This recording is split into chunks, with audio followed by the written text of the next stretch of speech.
Olá, professor. Hoje a gente vai falar do poder executivo. Como funciona? Vamos lá.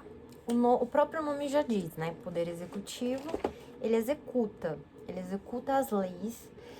Ele não faz leis. Ele pode até propor em algum momento, mas essas leis, se vão ser aprovadas ou não, a gente não sabe, já é outra história. Mas como o próprio nome já diz, o poder executivo executa as leis. O poder executivo também, ele é responsável por definir a operalização das leis criadas pelo poder legislativo.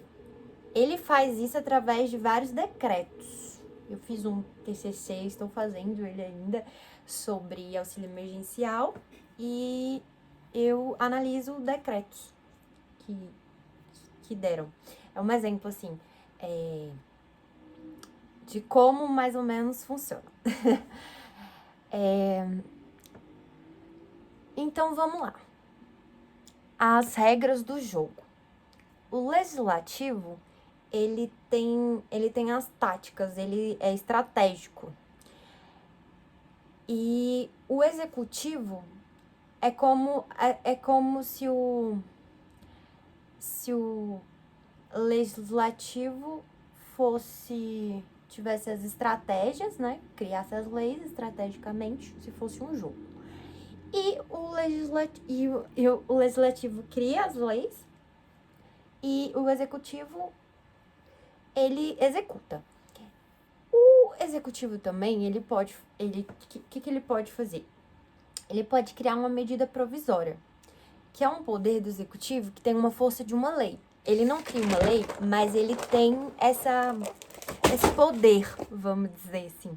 Ele tem o poder de criar uma medida provisória, só que, como o próprio nome já diz, medida provisória é temporário. Ele tem uma força de uma lei, só que ele é temporário. Em casos extremos, assim, vamos dizer. E vamos lá. A gente vai dividir essas esferas em 3 poderes: no federal, municipal e no federal, estadual e municipal. E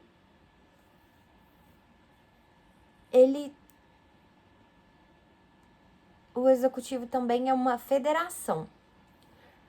Federação é um sistema político de organização, é um sistema de organização política composto por diversas entidades territoriais autônomas dotadas de um governo próprio.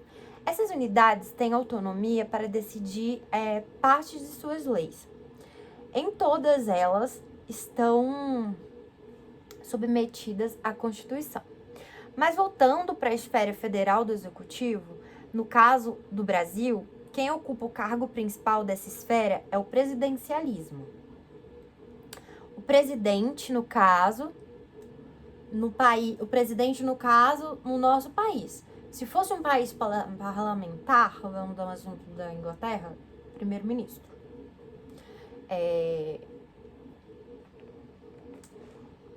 Que seriam, né, o chefe de Estado. Vamos lá. Qualquer pessoa pode se candidatar, desde que seja brasileiro natural, alfabetizado, maior de 35 anos e com todas as suas obrigações como cidadão regulamentadas. O presidente, a sua chapa, ele escolhe o vice e para concorrer, né? E o mandato dele é de 4 anos, com direito a uma reeleição. E essa reeleição ocorre por meio de voto direto, como todos sabem, urna eletrônica. Lembrando que o candidato que ganha com mais de 50%, ele é eleito. A maioria das vezes, é preciso um segundo turno. Raras vezes eu acho que teve que conseguiu resolver, tipo, a eleição somente em um turno. Ao ser escolhido o presidente,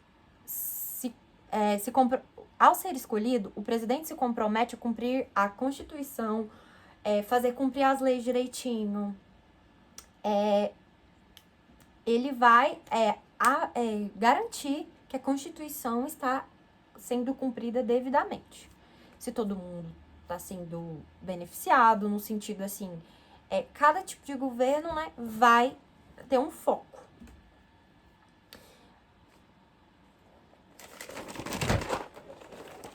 Seguindo a minha linha de raciocínio, outra também função do presidente é sustentar a união, a integridade e a independência do Brasil. Apesar do poder executivo se concentrar em práticas as leis elaboradas pelo poder legislativo, a nossa Constituição permite que o presidente adote medidas provisórias quando for urgente ou relevante, podendo assim, propondo emendas à própria Constituição, faça projetos de leis complementares e ordinárias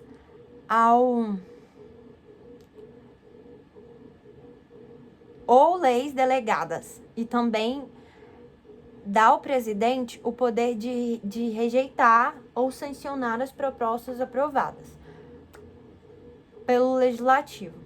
Cabe ao nosso presidente executar o orçamento formulado em conjunto com o Congresso Nacional, que é composto por deputados federais e senadores.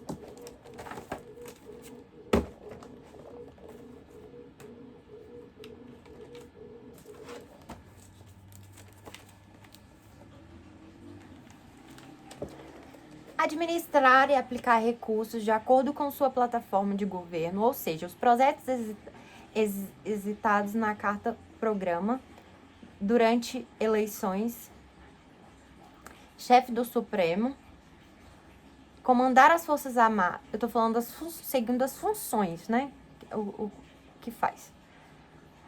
Nomear o cargo de presidente do Banco Central, além dos órgãos máximos do Poder Judiciário, essa função do presidente. Poder Judiciário, como ministros, Supremo Tribunal Federal e os demais tribunais superiores. Nomear os presidentes das empresas estatais, da União, das agências reguladoras federais, dos fundos de previdência, dos funcionários das empresas estatais, sancionar, promulgar, tornar públicas leis, bem como expedir decretos, regulamentos para sua fiel execução,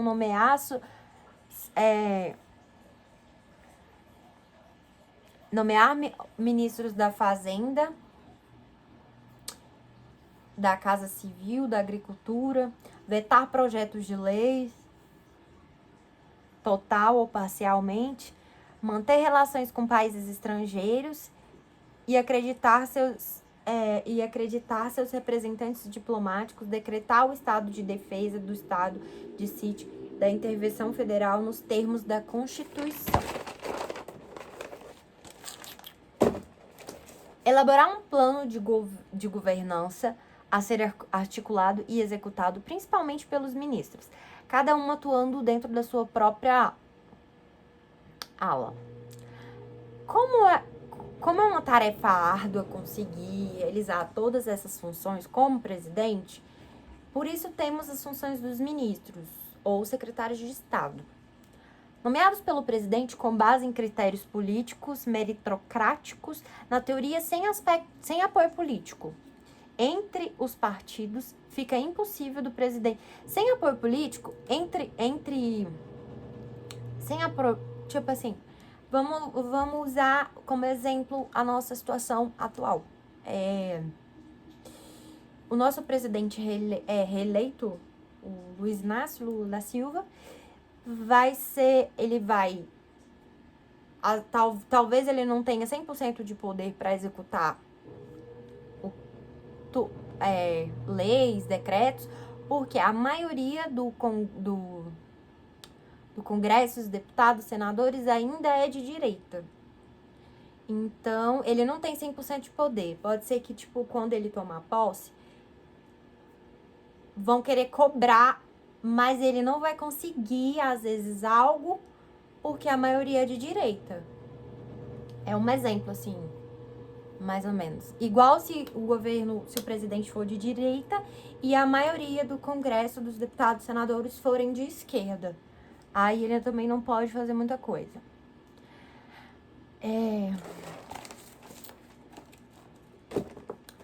O Brasil é uma união federativa, né?